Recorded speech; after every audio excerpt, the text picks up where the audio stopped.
चलिए बेटा, अब आता है एक्चुअल हमारा प्रॉब्लम। मतलब ये जो टॉपिक का नाम है लीनियर प्रोग्रामिंग प्रॉब्लम। तो ये बेसिकली लीनियर प्रोग्रामिंग प्रॉब्लम ही हमें पहले तो फॉर्मुलेट करना होता है। मतलब इस प्रकार का आपका क्वेश्चन होता है। तो क्वेश्चन को सबसे पहले अच्छा समझना ज़रूरी है, फिर हम इसको कन्वर्ट करते हैं एलपीपी के अंदर, जिसको लीनियर प्रोग्रामिंग प्रॉब्लम कहा जाता है, और फिर हम इसका सॉल्यूशन फाइंड आउट करते हैं। तो पहली जो दो एक्सरसाइज हम लोगों ने स्टडी की थी, जिसके अंदर हम लोगों ने लीनियर इनइक्वेशंस के बारे में पढ़ा था। सो वो लीनियर इक्वेशंस के सॉल्यूशंस ग्राफिकली जो भी हमने देखे थे, वो एलपीपी के सॉल्यूशन का पार्ट है। तो वो अगर आपको अच्छे से आता है तो आप लोग इसका सॉल्यूशन निकाल सकते हो। तो प्रॉब्लम का लेंथ आपको देख के ऐसा लग रहा होगा कि ये कुछ ऐसे टाइप दिख रहा है ना। तो काफ़ी बड़ा होता है इसका प्रॉब्लम। तो आपको अच्छे से केयरफुली इसको रीड करना होता है। देखो, मैं आपको बता दूं, दो तरीके के क्वेश्चंस पूछे जा सकते हैं। ज़्यादातर एग्जाम के अंदर फॉर्मुलेट करने के लिए पूछा नहीं जाता, मतलब इस प्रकार का इतना बड़ा एग्जाम्पल नहीं दिया जाता। अब इसको पढ़ने के बाद हम जो एलपीपी फॉर्म करने वाले हैं, जो बनाने वाले हैं प्रॉब्लम, ठीक है ना, मतलब ये सारी वर्डिंग जो दे रखी है, जो भी इंफॉर्मेशन दी, इसको हम कन्वर्ट करेंगे इक्वेशंस इन इक्वेशंस के अंदर, और फिर उसका सॉल्यूशन हमें निकालना है। ठीक है। तो प्रॉब्लम कैसे पूछा जाता है, अभी हमें करना क्या है, इससे एलपीपी फॉर्म करना है। तो अगर मान लो कि ये प्रॉब्लम दिया है और आपको सॉल्यूशन फाइंड आउट करना है, तब आपके पास दो दो स्टेप से आपको जाना पड़ेगा। पहला तो फॉर्मुलेट कीजिए, इसको लिखिए इक्वेशंस के फॉर्म में, और फिर उसको सॉल्व कीजिए। लेकिन ज़्यादातर केसेस में क्या होता है, जो कि हमारी फोर्थ एक्सरसाइज है, उसके अंदर क्या होगा, सीधा सीधा फॉर्मुलेट करके आपको दिया हुआ रहेगा, मतलब तीन चार इक्वेशन दिए हुए रहेंगे, उसको आपको सॉल्व करना होता है। ठीक है। लेकिन फिर भी ये इससे गुजरे बिना उसका मतलब समझ नहीं सकते हम लोग। ठीक है। तो बेसिक आइडिया क्या है एलपीपी का, इसको समझने के लिए आपको थ्योरी जो होती है, इसके अंदर और कुछ थ्योरी नहीं है। तो प्रॉब्लम से ही इसको समझा जा सकता है कि बेसिकली लीनियर प्रोग्रामिंग प्रॉब्लम किस तरीके से फॉर्म होता है, एंड कौन सी कंडीशन में इसका यूज होता है। बेसिकली ये जो डेवलपमेंट हुआ है लीनियर प्रोग्रामिंग का, ये सेकंड वर्ल्ड वॉर के टाइम पे हुआ है। ठीक है ना। तो उस समय जो रिक्वायरमेंट्स होती थी, जैसे मान लो कि कोई भी वॉर हो रहा है, तो इसके अंदर आप समझिए कि ये आसान काम नहीं होता। जब भी दो कंट्रीज के बीच में वॉर होता है, तो उन लोगों को सारी चीज़ों का ख्याल रखना पड़ता है, जैसे कि वेपन्स क्या क्या लगने वाले हैं, खाने पीने की चीज़ें, और भी बहुत सारी चीज़ें होती है। तो इनकी मात्राएं और बहुत सारी चीज़ों का ध्यान रखना पड़ता है। तो उसके अंदर ये पूरा जो सब्जेक्ट है वो वहीं से डेवलप हुआ है। ये जो भी टॉपिक है लीनियर प्रोग्रामिंग का, उसके पहले इसका कोई ज़रूरत नहीं था। ठीक है। तो अभी ये प्रॉब्लम पढ़ने के बाद में आपको समझ में आएगा कि इसके अंदर बेसिकली ये किस टाइप का प्रॉब्लम है। अगर ये थ्योरी डेवलप नहीं की गई होती, तो ऐसे प्रॉब्लम्स को सॉल्व करना बहुत दिक्कत का काम है, बहुत समय लेने वाला काम था। ठीक है।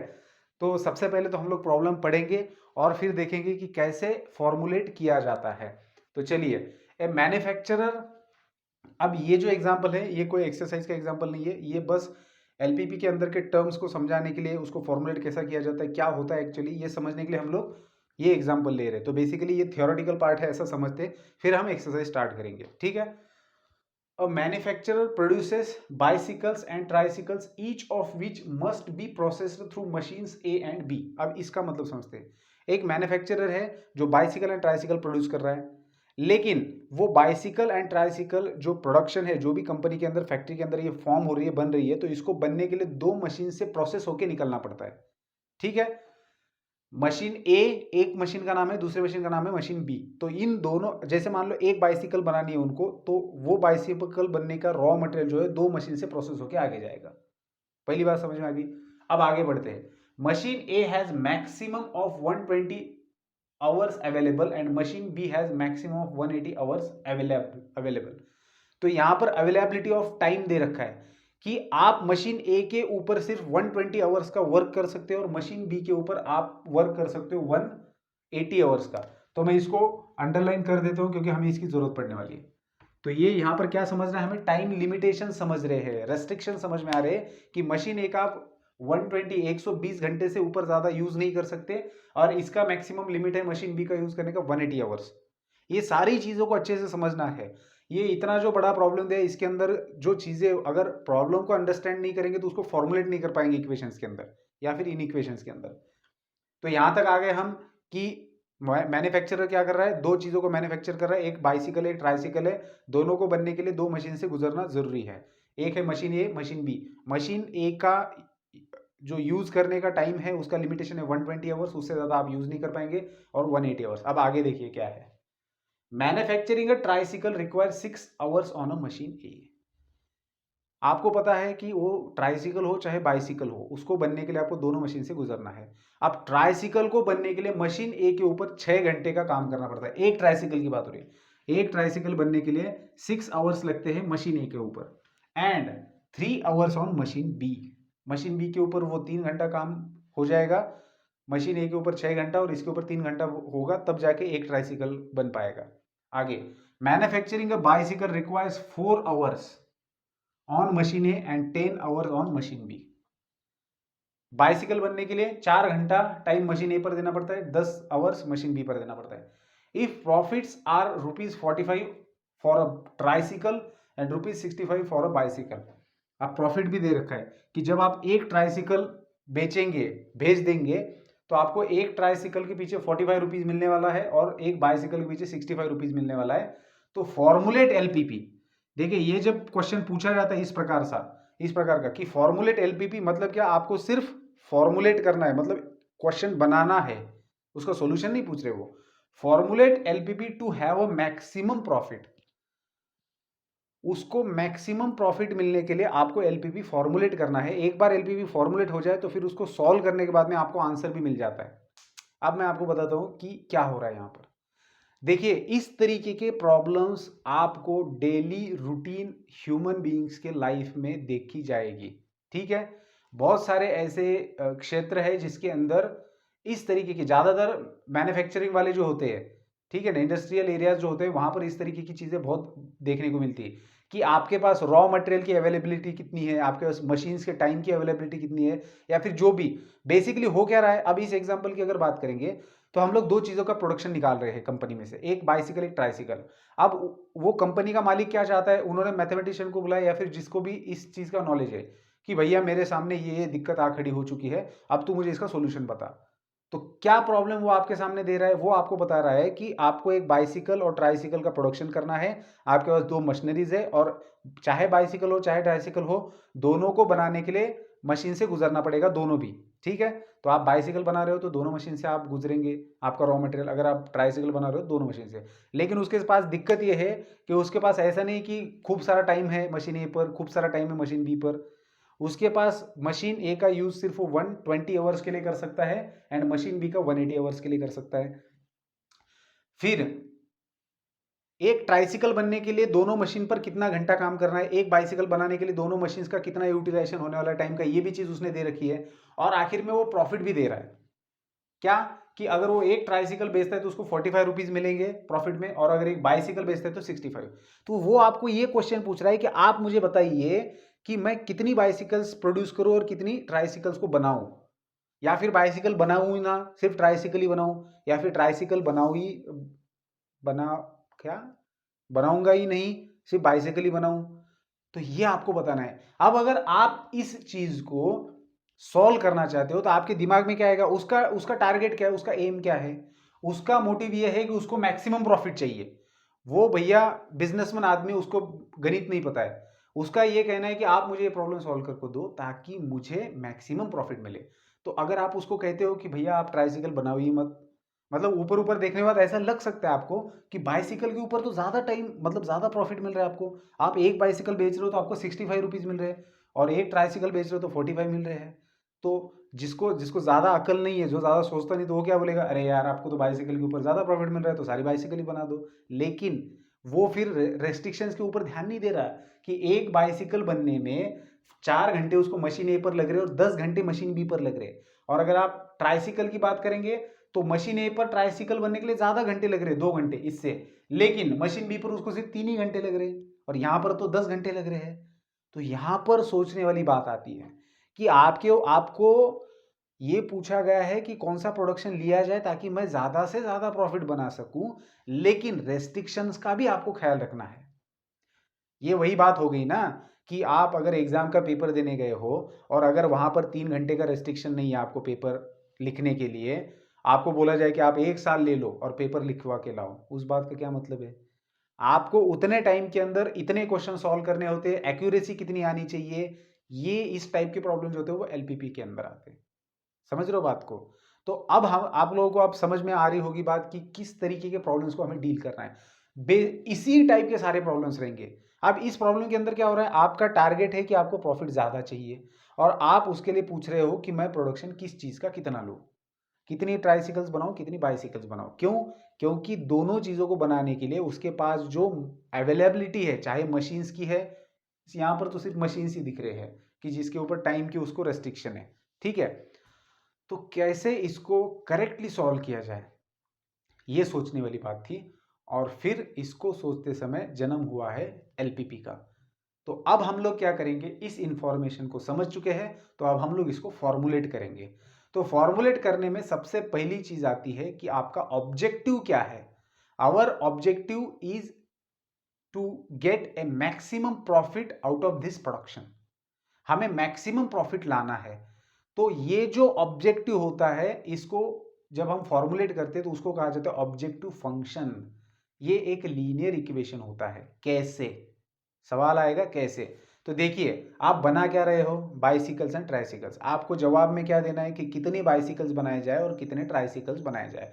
तो सबसे पहले इस टाइप का क्वेश्चन पढ़ने के बाद आप सबसे पहले एज्यूम करेंगे कि आपको पता नहीं है ना कितने बनाने हैं, वो तो सॉल्व करने के बाद पता चलेगा। तो सबसे पहले आप क्या करेंगे, एजम्पशन करेंगे कि समझो लेट मैन्युफैक्चरर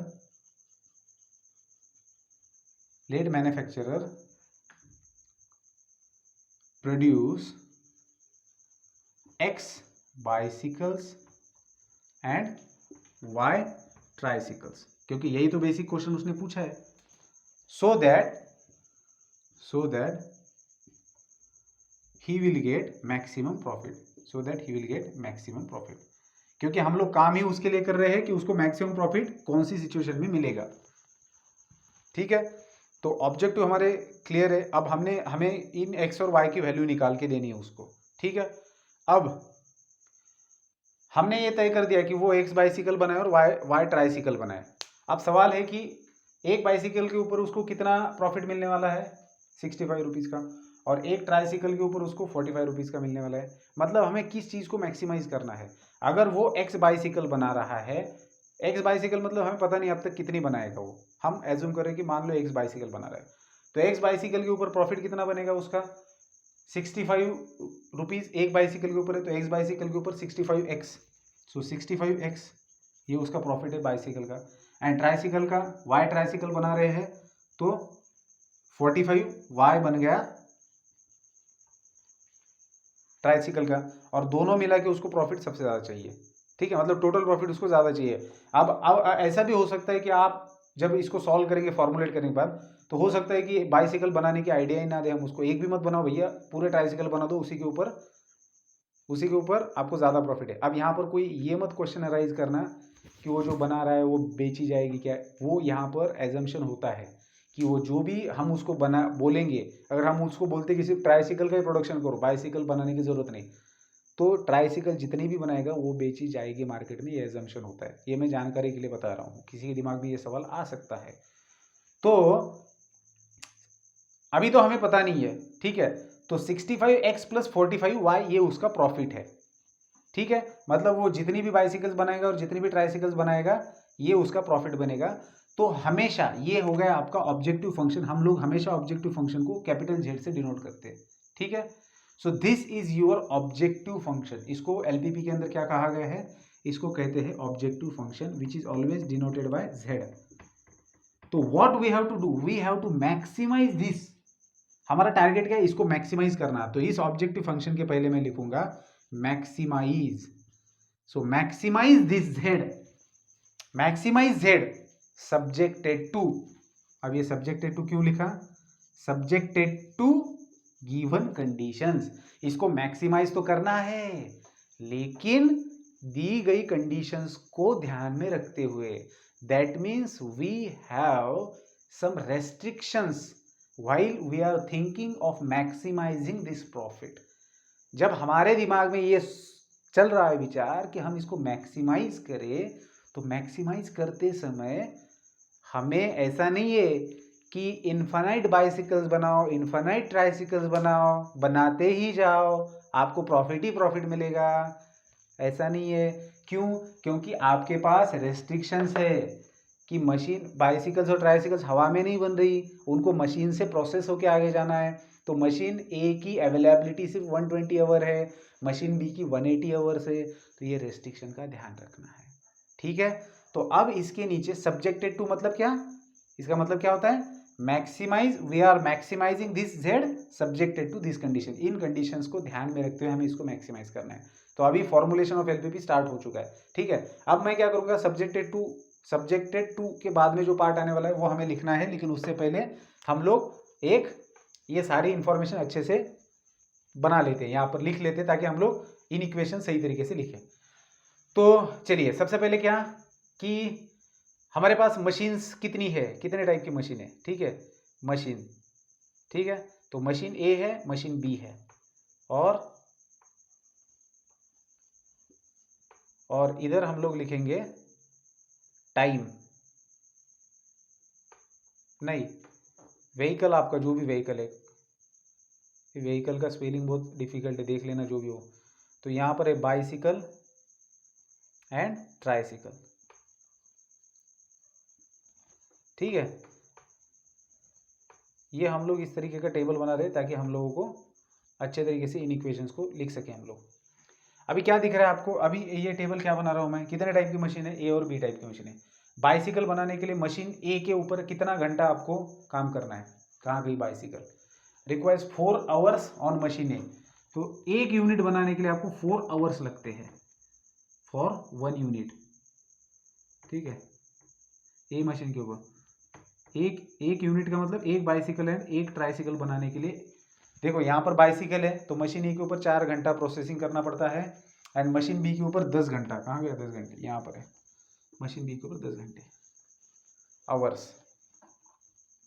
अब आगे बढ़ते हैं, ट्राइसिकल कहाँ गई, 6 hours on machine A and 3 hours on machine B. आपके पास मशीन ए की कितना टाइम अवेलेबल है, 120 आवर्स, टोटल टाइम है 120 आवर्स, एंड मशीन बी का टाइम कितना है, 180 आवर्स। अब कोई सज्जन ये ना समझे कि मैंने इन दोनों का एडिशन नीचे लिखा है। ठीक है, इन दोनों का एडिशन यहाँ पर लिखा है, नहीं, मैं ये लिख रहा हूँ कि मशीन ए का आपके पास टोटल टाइम अवेलेबिलिटी है इतना, यहाँ पर लिखता हूँ मैं total available time, total available time. ठीक है, तो मशीन ए का आपके पास 120 आवर्स टाइम है, मशीन बी का 180 आवर्स।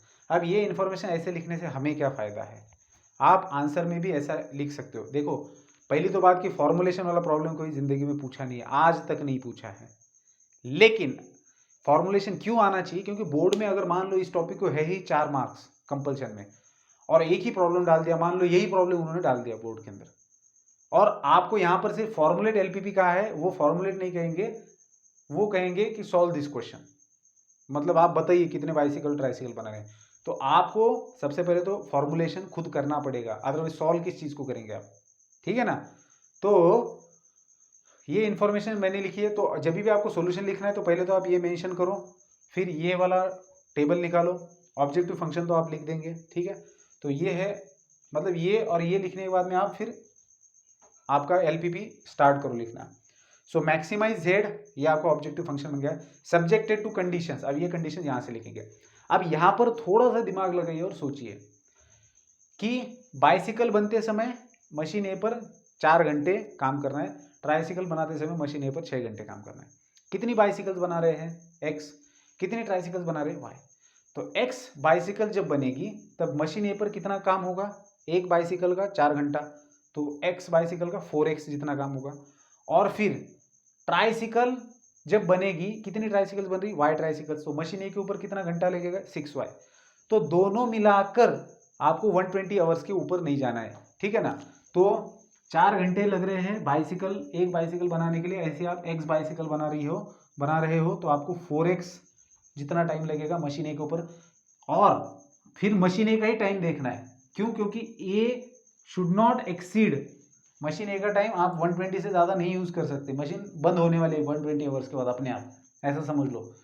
तो ट्राइसिकल के लिए आपके पास है 6y, समझ रहे हो ना, क्योंकि हम एक्स बाइसिकल बना रहे हैं वाई ट्राइसिकल, तो ऑब्वियसली एक्स बाइसिकल के लिए 4x इतना टाइम मशीन ए के ऊपर लगेगा और 6y इतना टाइम मशीन ए के ऊपर लगेगा ट्राइसिकल के लिए। तो दोनों मिला के 120 से नीचे होना चाहिए, तो मैं लिखूंगा 4x + 6y must be less than और इक्वल टू 120।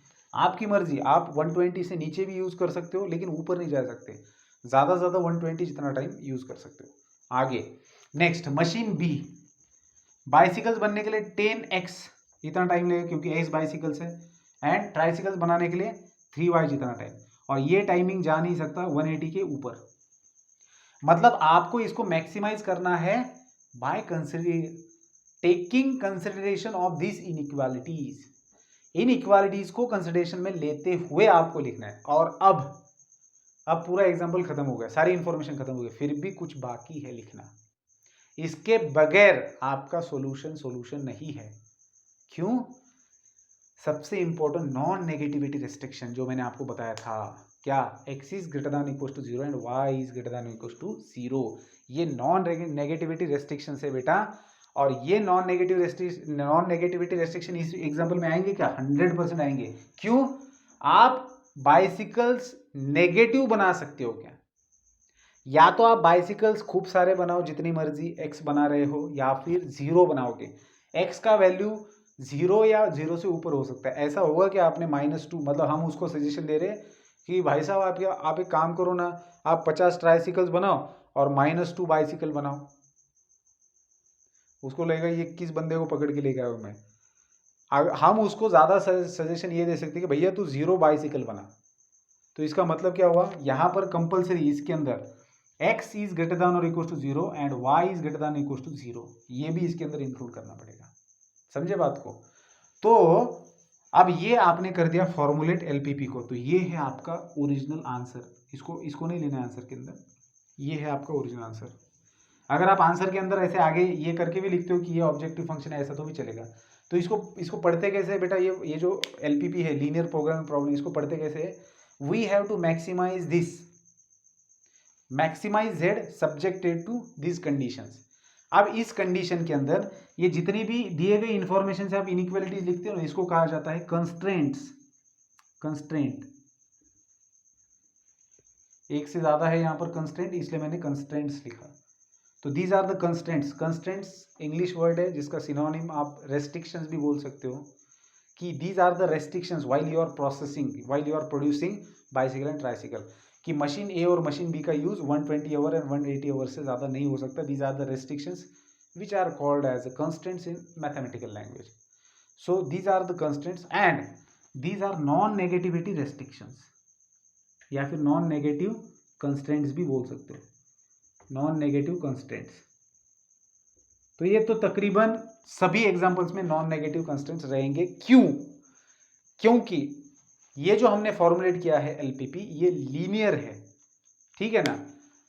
तो हमारी जो स्टडी है 12th के अंदर, ये स्टडी हमारी सिर्फ और सिर्फ फर्स्ट क्वाड्रेंट से ही रिलेटेड रहेगी। आप समझ रहे हो इस इनइक्वालिटी का मतलब? x इज ग्रेटर देन और equal to 0 and y is greater than और इक्वल टू 0 का मतलब आपका जो ग्राफ निकलेगा, जो भी फिजिबल रीजन रहेगा, that should be in first quadrant. First quadrant के बाहर नहीं जाएगा, सेकंड थर्ड फोर्थ में आने की गुंजाइश नहीं, क्योंकि x greater than 0 and y greater than 0 are the x and y axis. तो y एक्सिस x एक्सिस के ऊपर, y एक्सिस के राइट में, मतलब फर्स्ट क्वाड्रेंट वाला पोर्शन ही रहेगा जिसके अंदर आपका फिजिबल रीजन रहेगा, जिसके अंदर आपको सॉल्यूशन मिलेगा। तो पहला टप्पा हम लोगों ने पार कर लिया है, पहली स्टेप खत्म, कि हमने इसको फॉर्मुलेट कर दिया। इस क्वेश्चन का आंसर बन गया, हमें सिर्फ फॉर्मुलेट करना था एलपीपी, हमें उसको आंसर नहीं देना है अभी। हमें उसको ये नहीं बताना कि भैया तू कितना, अब अगर इसको सॉल्व करेंगे तब आपको आंसर मिलेगा कि कितनी बाइसिकल्स एंड कितनी ट्राइसिकल्स बनानी है। तो थर्ड एक्सरसाइज जो है वो सिर्फ और सिर्फ फॉर्मुलेट करने पर है, एलपीपी को फॉर्मुलेट करना है। समझ रहे हो बात को? थर्ड एक्सरसाइज के अंदर क्या करना है? सिर्फ और सिर्फ दिए गए एलपीपी को फॉर्मुलेट करना है, मतलब बस यहां तक लाके छोड़ देना है। मैं यही बता रहा था शुरुआत में, अब आप लोगों को समझ में आएगा मैं क्या बोल रहा था। शुरुआत में मैं ये बोल रहा था अब यहाँ से आगे क्या करना है, यहाँ से आगे इसको आपको इसको सॉल्व करना है। तो इसको सॉल्व करने की मेथड से जो हमारे पास एक ही मेथड है, that is corner point method हम लोग उसको बोलते हैं, या फिर ग्राफिकल मेथड। ठीक है, सिंप्लेक्स मेथड भी होता है, लेकिन that comes in higher mathematics, 12th के बाद में आप लोग सीखते हो उसको। ठीक है, अगर इंजीनियरिंग में ये सब्जेक्ट होता है तो पढ़ाया जाएगा, ऑप्शन में रख सकते हैं। लेकिन जो मैथ्स पढ़ता है, सिर्फ मैथमेटिक्स की स्टडी करता है 12th के बाद में, तो उसको तो कंपलसरी ये पढ़ना ही होता है। सिंप्लेक्स मेथड होता है वहाँ पर, और भी कई सारी मेथड्स होती है, लेकिन अभी तो हम लोग फिलहाल सिर्फ एक ही मेथड देखेंगे जो हमारे बुक के अंदर है, दैट इज ग्राफिकल मेथड। ठीक है, अभी बेटा, हाँ मैं जो बता रहा था आप लोगों को कि आपको क्वेश्चन जो पूछा जाता है ना 12th के अंदर, मतलब बोर्ड के अंदर वगैरह, या फिर सीईटी जो भी है, तो वहां पर आपको सिर्फ क्वेश्चन पूछा जाता है ये वाला, मतलब सीधा सिर्फ इतना दिया हुआ रहता है, मैक्सिमाइज या फिर मिनिमाइज, कभी कभी मिनिमाइज भी होता है, उस वाले को उस टाइप के भी क्वेश्चन देखेंगे हम लोग।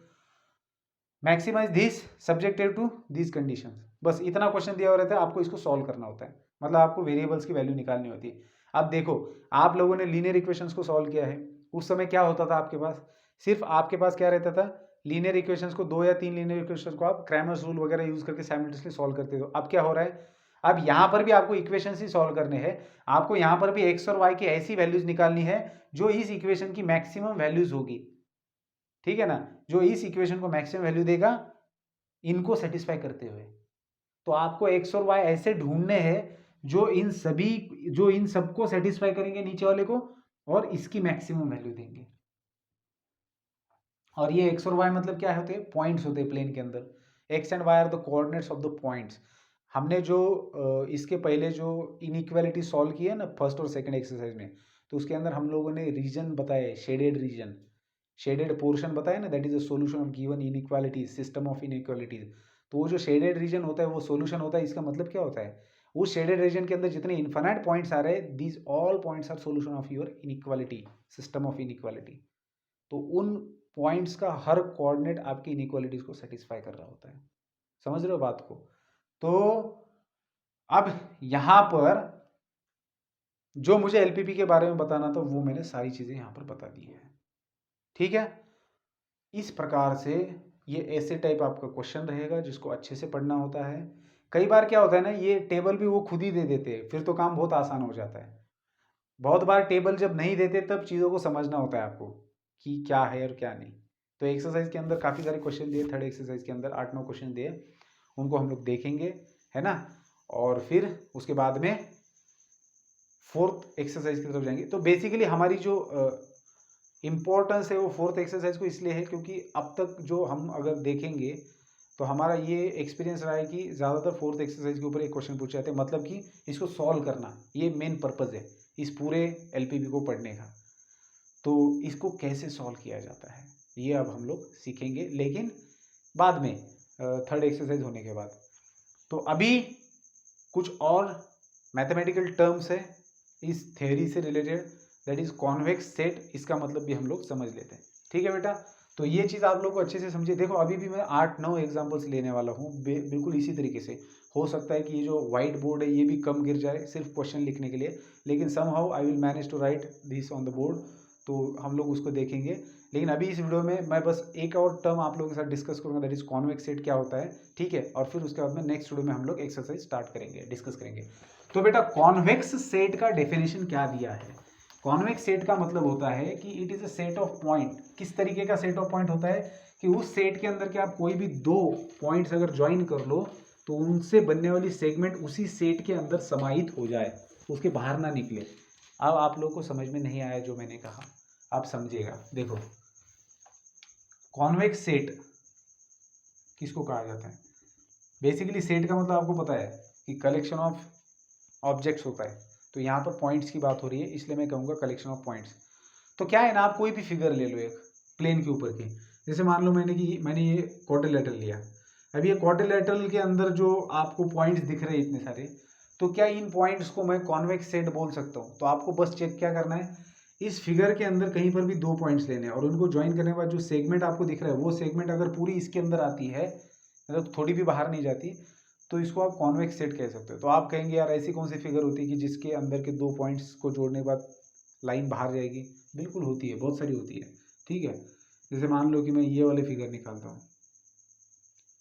ठीक है, अब फिगर दिख रहा है आपको ये। अब मैं अगर यहाँ पर एक पॉइंट लूँ, यहाँ पर लूँ और इन दोनों को मैं ज्वाइन कर लूँ तो कितनी सारी सेगमेंट फिगर के बाहर जा रही है। तो ये जो सेट है ना, इसको कॉन्वेक्स सेट नहीं कह सकते, ठीक है। तो हम बेसिकली, मैंने ये क्यों बताया है कॉन्वेक्स पॉलीगॉन करके, आपको आगे टर्म आएगा। देखो हम जब सॉल्यूशन देखेंगे तो उसके अंदर कॉन्वेक्स पॉलीगॉन थ्योरम हमें देखना है, मतलब थ्योरम का प्रूफ नहीं देखना, बस यही है कि जो सॉल्यूशन है उसका, तो उसके अंदर ये टर्म यूज़ की गई है। इट्स अ मैथमेटिकल टर्म और मुझे लगता है कि बताना ज़रूरी है, ऐसे ना हो कि मतलब बेसिकली ये जो सॉल्यूशन बनाया है तो ये किसी किसी ने प्रपोजल पहले लिखा हुआ रहता है, प्रपोजिशन जिसको कहते हैं, फिर प्रपोजिशन के ऊपर सोच के फिर थियरम बनाया जाता है, जो रूल बनता है ना। तो थियरम के तहत हमने जो फॉर्मुलेशन किया था एलपीपी का, उसका सॉल्यूशन हमें मिलता है। तो हम उस सॉल्यूशन जिस थ्योरम से मिला है उसको कॉन्वेक्स पॉलीगॉन थ्योरम कहते हैं। तो कॉन्वेक्स पॉलीगॉन वहाँ पर टर्म आएगा, तो हमें ये चीज़ पता होनी चाहिए कि कॉन्वेक्स पॉलीगॉन किसको कहते हैं। तो ऐसा पॉलीगॉन की बेसिकली जो बंधा हुआ है साइड से, वहाँ पर कर्व ना हो, बिल्कुल स्ट्रेट लाइन से उसको जोड़ा गया है, फिगर होता है। वो ओपन भी हो सकता है, क्लोज्ड भी हो सकता है, मतलब आपका कॉन्वेक्स पॉलीगॉन ऐसे भी हो सकता है, ठीक है। जैसे ये पूरा यहाँ पर ओपन है, यहाँ से ऐसे ओपन जा रहा है, और आप इसको क्लोज भी कर सकते हो। तो ये मैं सॉल्यूशन के अंदर जब फिगर्स बनेंगी अलग अलग तरीके की, तो मैं वहाँ पर बताऊँगा आप लोगों को, ठीक है। तो ठीक है, यहीं पर रुक जाते हैं अभी, मिलते हैं नेक्स्ट वीडियो के अंदर, जिसके अंदर हम लोग और भी बहुत सारे एग्जाम्पल देखेंगे। थर्ड एक्सरसाइज के अंदर के सभी एग्जाम्पल डिस्कस करेंगे, जिसमें हमें दिए गए प्रॉब्लम को एलपीपी में कन्वर्ट करना होता है, फॉर्मुलेट करना होता है, लीनियर प्रोग्रामिंग प्रॉब्लम बनाना होता है, और फिर नेक्स्ट हम उसका सोल्यूशन देखेंगे। ठीक है बेटा, गुड बाय।